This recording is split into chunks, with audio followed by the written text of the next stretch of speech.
Speaking Leader, Unit 18, Decision Making. This video will look at a real meeting where decisions have to be made, and the skill is decision making. Thanks for coming, everybody. And no problem. Thank you. Reiko, would you mind introducing yourself Yes. to Peter and to Jill? Yes. I'm Reiko. I'm running a ELT School of English in London and started 1984. 84. 84, Wow. yeah. And started to teach Japanese expats family. So I've been doing that for many, many years. And recent years, we started the online lesson to Japan. Yeah. And the online lesson in Japan is so popular. There are so many people, so many schools. So much demand. So much demand, yeah. From the very cheap one to the more very expensive one. But so I wanted to know what people really are looking for. So we did a trial lesson, and so I interviewed probably first 500 students. 500? 500, yeah. That's a good sample, yeah. Yes, so I wanted to feel and I wanted to hear what they're looking for. And what I discovered is that people who want to learn English, especially with us, because we say we are very professional, we've got very professional teachers, very keen and very passionate about teaching, improving students' level. And so a student, so the kind of student who comes to our school is also extremely keen, and they've been self-studying many years. Sure, yeah. Online lessons many years, or self-studying many years, and they get to the certain point they feel they just can't get more higher than this. Yeah. So then they come to us to ask for help. Please help us. And so what they want is they will do self-study whatever they can do. For example, grammar, reading, vocabulary, things like that. But then they want to come to the lesson and practice this communication skill. Yes. The actual speaking. The actual speaking, yes. So I think sort of thing they can do as self-study. Yeah, this is at home. At home. Okay. So they using all different kind of materials. They're self-studying all that. But so what I thought is that the book out published books are all great books, but has got all these things. The extra thing like grammar and but they've already exercise. This is it. So I thought, and also these people are very professional people, and they don't have a time to, and they time for lesson. They can do self-study in their own time, but lesson time is very, very limited. So we felt together that we felt the need for more data before deciding, and then you interviewed 500 people. I did a questionnaire with about 100 teachers for the skills. And what did you find when you did this survey of the 500 students and the 100 teachers? What came out as what they actually needed?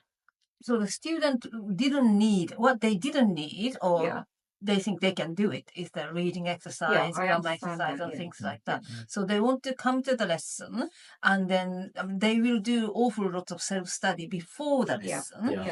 Teaching business people. And you mentioned that it was the businessmen and businesswomen who wanted to put so much effort into this. That's right. And they could get so far with their self-study to supplement the learning they'd had in language schools. And they just couldn't take the next step to improve the spoken part.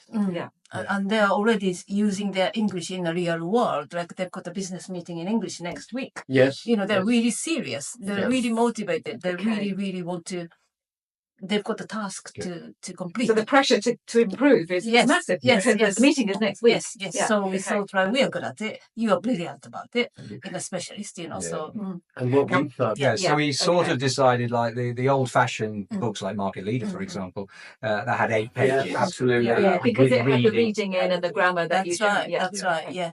And then we decided to go for just 4 pages, and so it'll be speaking, startup, discussion, pronunciation, vocabulary, a little bit of grammar, just a little bit. Yeah, that's right. And a very short reading, which is a springboard for talking, and then skills, and then a case study, a task. But the grammar that we're looking at including was the grammar that you needed to be able to speak more That's efficiently and effectively, which is what your students and your teachers were saying. And you've identified, correct me if I'm wrong, but you've identified that there wasn't in the market, there wasn't something that covered this need for more intense approach to speaking. That's right. Yeah. Yes. So there was a real need for this to create something. Yeah, definitely. Yeah. Could you just mention the Japanese concept of nemawashi when we do decision making? Because we have already decided this.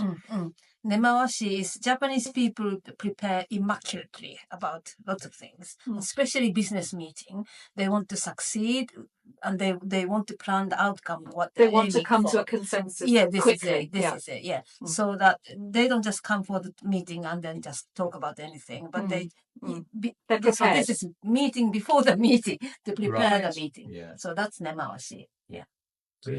What I liked about it when we began talking about it in the early days was when you started talking about the tasks that have begun to evolve, real world tasks about real world topics, important topics, management, risk management, human resources, development, leadership.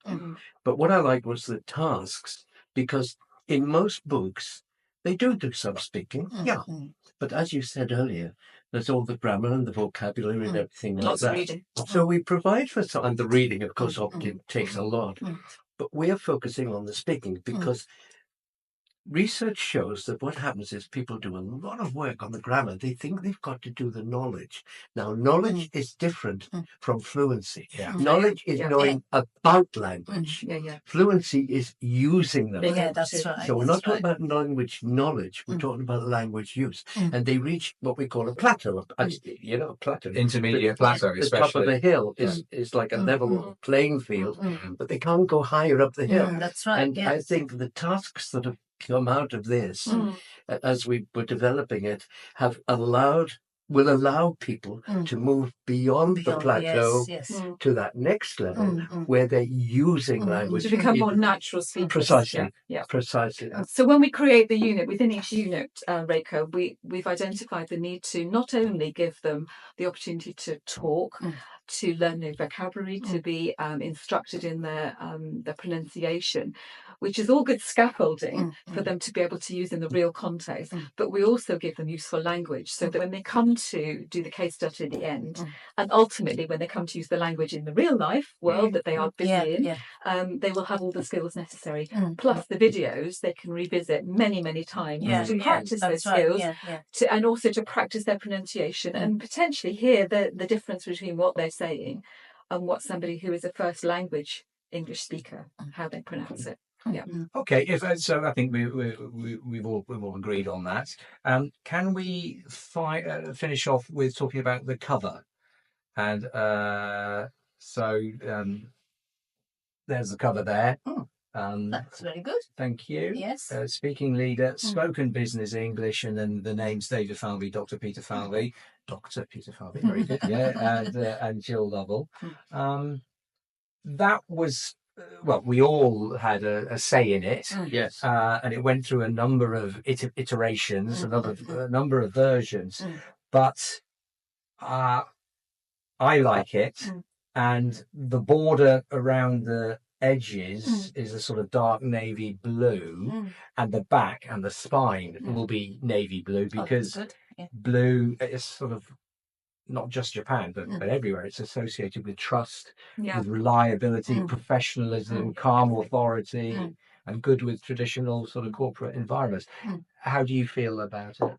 I liked the idea that, I think it came from you, of calling the overall thing speaking leader. And that reflects, of course, your two successful series, Market Leader and Language Leader, which was hugely successful. So in a sense, you are the progeny, the child of Market Leader and Language Leader, which I did a little bit with in the early days. Yes, yeah. But of course, what you're doing there, that's the function of the book, which is spoken business English. So that lets the students know exactly what it is, but the connection with those successful series of Market Leader. And that attracted me And we did have quite a lot of discussion, Oh, yes, didn't we, lots of discussion. over the size, which Yeah. goes first, speaking leader or spoken business English. And thanks to Joe, Joe Burrows, The market from for Matamore, who did the final design, etc. He's done a very good job. And we were clear that we wanted it to not only be obvious as a textbook, but also memorable, so people would see that, remember it, and look it out or associate with it, and not, we wanted to represent a positive image on the cover. We wanted to have a woman, absolutely, and we wanted to represent somebody who was potentially not native to England. To open that up. And it's not that we're neglecting the men. We are not neglecting the men. But we are saying that the place of women in the world is growing. And needs to be recognised. Needs to be recognised. On that note, I think we'll call it a day. Thank you very much indeed. Thank you. Good. Thank you.